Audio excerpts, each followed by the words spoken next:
Hello and welcome to another video in Windows Server 2025 video series. In this video, we are going to start creating virtual machines in our failover cluster, and then onwards we will be testing the high availability. But before you proceed to that, there is one important step, that is adding a role to a cluster, because cluster roles are the services or workloads that cluster can manage for high availability. But this is not just limited to the hypervisor or virtual machine service. Failover cluster can be also utilized for providing high availability for other services, for example, file server. So you need to tell what are the roles or what are the features that you are going to utilize in failover cluster. For that, you need to right click from the failover cluster and simply add the role. This is important step. Once you're done, then you can move the existing virtual machines to the failover cluster, or you can create new virtual machines in failover cluster and utilize the failover cluster service for virtual machine services. So let's see how to do this. Log into one of the failover cluster hypervisor node.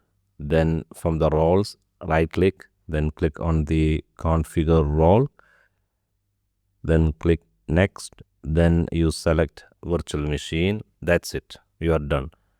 Now you can add if you have existing virtual machines, or you just right click from the roles, then click on new virtual machine, select a node that you wish to run your virtual machine, then you can create a VM on that node. So we are going to do that now. Again, right click, virtual machine, new virtual machine, then select the node that you would like to run this virtual machine. So here I would like to run this on hypervisor 1. Then that gonna pop up a new virtual machine wizard. Now click next, then you have to select the virtual machine store. So it is important, this step. You have to go to the C drive, cluster storage and volume. Then only the files will be in the cluster storage. So don't miss this step. If you didn't do this, then it will be on the local volume. So make sure you store this in the cluster volume. Then select the other options, assign the memory, then configure the network in the next step, then give a size for the virtual hard disk. You can see the location of the virtual hard disk is in the cluster storage. Then you can select the ISO image here, then click next, then finish.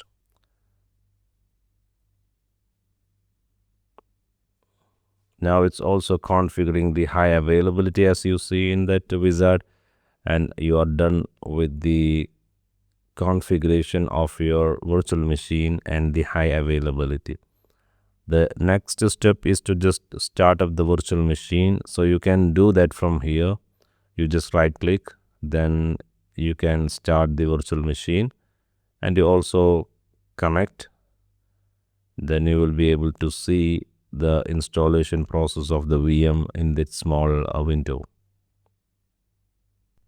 One issue that you may face when you start this virtual machine is an accessibility issue to the ISO image if it is in a location where this machine cannot be accessed. For example, you are creating this virtual machine from hypervisor 1 and you point a local disk, then you may face an accessibility issue.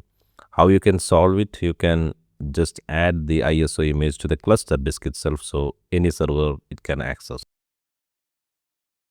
Okay, now the virtual machine is ready and running in a failover cluster. Thank you for watching this video. In the coming video, we are going to see how to do live migration in failover cluster.